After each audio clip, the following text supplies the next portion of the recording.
Hello everybody, welcome back to It's Current Year for another Nth Ladder showdown today between myself and Malverde, who's playing the Beastmen. I'm playing the Warriors of Chaos. This was played on the Cav Beta back before the Cav Beta was the live patch, if that makes sense. So it's I think it's about 2 weeks old, this replay, but it was a very, very close one, and I have saved it away until I got a chance to cast it. So we'll go into the battle, and once again the Beastmen are right on top of me. So Malverde has gone pretty wide here with a big core of Centaurs, Centaur great weapons, a bunch of hounds out the front, which are just all poison. So he's gone heavy on the poison. Likewise on the other side, Centaurs and Centaur great weapons. No throwing axes, which is interesting. Definitely do normally see a number of throwing axes here, but yeah, more great weapons, more regular Centaurs, and in the back we have the Butchers of Kalkengard. I thought that was actually the Centaur ROR, but yeah, Butchers are a cool pick here. Obviously cause terror, regen, great stats, very high weapon strength, capable of really causing some hurt. Big cheap line of Ungor Spearherd, so not much quality in the infantry, but a very highly mobile force, and has certainly some danger about it as well. Some Tuskor chariots and a great Bray Shaman of the Law of Beasts, if I can actually get on and have a look at what he has. So he has taken, looks like just Flock of Doom, Manticore summons, so pretty stock standard what you see from the Flock of, from Beastcasters traditionally, but the lore has evolved a little bit recently. Also has this nice ability of Distorted Reality, which is a bit of a speed debuff. And obviously on a chariot can plow through infantry and cause some issues. So for my own force, number of horsemen and horse masters on each flank. Actually, I think they're both just horse masters, but we've got some regular horsemen out on this side, as well as some hounds of my own. In the infantry lines, we have just some regular Chaos Marauders. We'll put it on a slow play so things can get underway.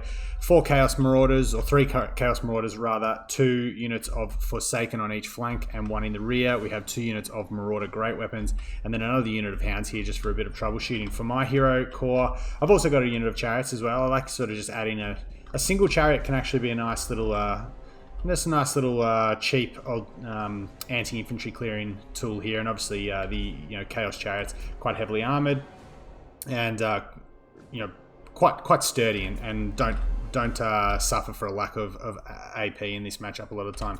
Sorcerer of Fire, Burning Head, Fireball, nothing really untoward there, and then Kolek. Because this is a bit of inside baseball here. He's got Stand or Die and Star Crusher, but I have played Malverde a few times, and I know he does like bringing Taurox, and Taurox is quite a common pick. Taurox is quite a solid pick into the Warriors of Chaos as it is. So Kolek was a little bit of Taurox insurance. So a Fireball coming out onto the Bray Shaman straight off the bat. We do have some Centaurs moving in. They did do a little bit of damage and take some unit models off my Marauders here, and unfortunately my own Marauders on the chase here are going to get a little bit caught here. But I do have some Forsaken coming in to the fight, and some of my Hounds of my own, and we've got a nice little pocket here. I am going to pull out my Marauder Horsemen, but it's not a great start for me. There's a lot going on here, and obviously there are some very disparate fights going on, and the Centaurs are causing my Horse Masters out here a little bit of chaos. So yeah, this Horse Master is probably going to get pushed to the corner of the board and be killed as well. So yeah, this is not off to a great start, but at the very least, Malverde's infantry line is going to absolutely collapse. Forsaken are going to absolutely rip apart Ungors. So you look at their 93 kills in just over a minute. We did start quite close, but now the Forsaken are getting set upon by the Chariots as well as the Chariot Bray Shaman. So nice pick there by Malverde. We've got the Hounds nipping away at the Butchers of Kalkengard, and we do have Kolek coming over here to try and get a little bit busy on the Butchers whilst he's got some support. The Forsaken can kind of buffer out the Centaurs and the Dogs. They'll obviously kill Dogs very, very effectively. And the Bray Shaman getting a little bit bold in here. Obviously the Chariots and the Bray Shaman here are going to have enough mass to pull through the infantry, but there are a number of Horse Masters here, all going to be flying around with their javelins, but baiting a nice Traderkin, and this is, sorry, not a Traderkin, a nice Flock of Doom. Flock of Doom is an interesting spell. It has pretty poor damage potential, but you see here on, we're up to 36 kills, and what kind of damage have we got here on the Bray Shaman? If you can get a grouped up bunch of units, you can actually get some value. So yeah, 400 damage value, most of that from that Flock of Doom, I dare say. Not a bad pickup for Malverde here. Once again, just this roaming band of hounds and centaurs is really going to be quite dangerous. Obviously, on the counter charge, a lot of my stuff can do reasonable amounts of damage. But I'm basically just trying to get picks where I can, trying to get as many jabs into this unit of centaurs, trying to push off hounds and stuff here to the corner of the map. We've done some nice damage on the Butchers of Kalkengard, and where's Kolek? What's Kolek doing? Yeah, Kolek's chilling out here because his attack order's been dropped because things have moved off the side of the battlefield. Unfortunately, the Butchers of Kalkengard do find a nice little home here on this unit of Forsaken. Honestly, this unit of Forsaken could probably just about burst through all of these Ungors if left to their own devices, but the Butchers of Kalkengard may tip the fight there just in the numbers, but we do have some Chaos Marauders coming in to help out. So Feral Manticore, or Summoned Manticore rather, and the Bray Shaman are being bullies and going after the Chaos Sorcerer, but thankfully as a foot character I'm getting tossed around a lot, not a lot of damage going down, and some tattered remains of the Ungors will come back to the fight. But basically it's just a big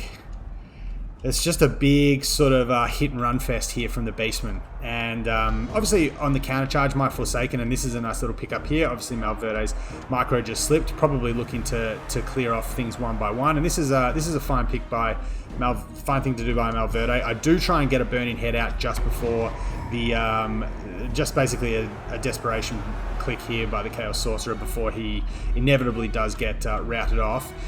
Don't think I did much damage with that, but I thought, well, if he's going to go down, I might as well try and get the juice out of him. But I don't know if he's going to be coming back at this stage because there's not really anything out here to relieve him. And now we're getting punished by just the quite nasty charge bonus on Centaurs and the great weapons. So the great weapons here obviously have the armor piercing to hit into the Forsaken. Obviously on the counter charge, it's not probably a great trade for the Centaurs because Forsaken have a 40 charge bonus of their own, but their lack of AP isn't really relevant. That is sometimes the thing that lets Forsaken down against fights against Cav, even prior to the Cav beta.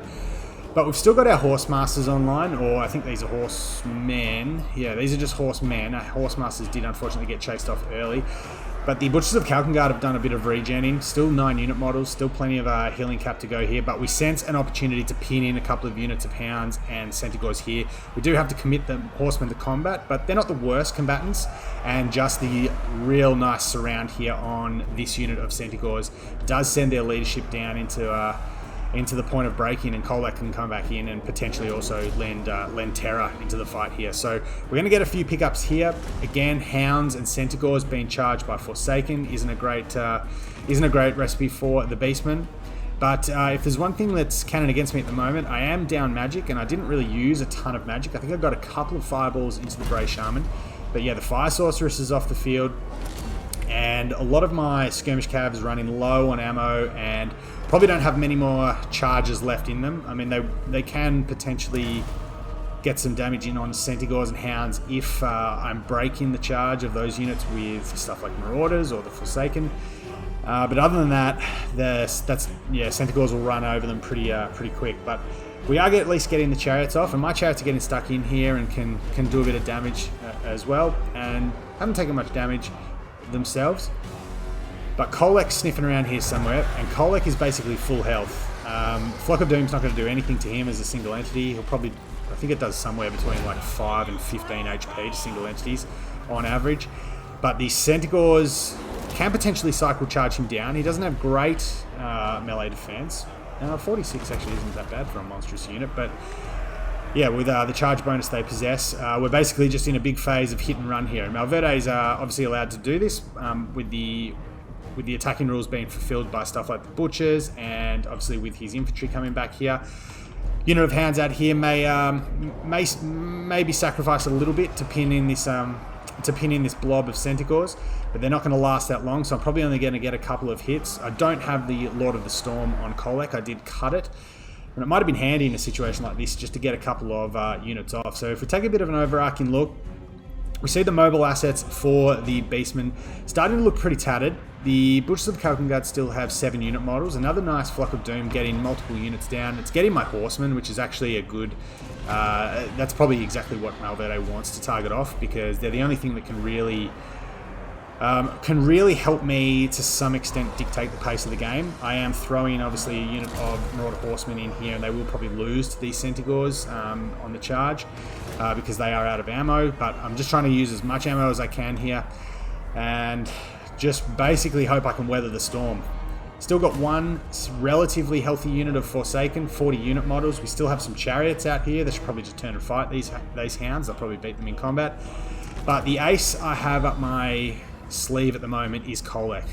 There's nothing here that really Kolek is going to be really all that concerned about. I don't think there is another Manticore summon. There may... I know we've seen one. I'm not sure if we've seen both of them just yet. We have seen a few Flock of Dooms. So potentially there is another Feral Manticore summon left.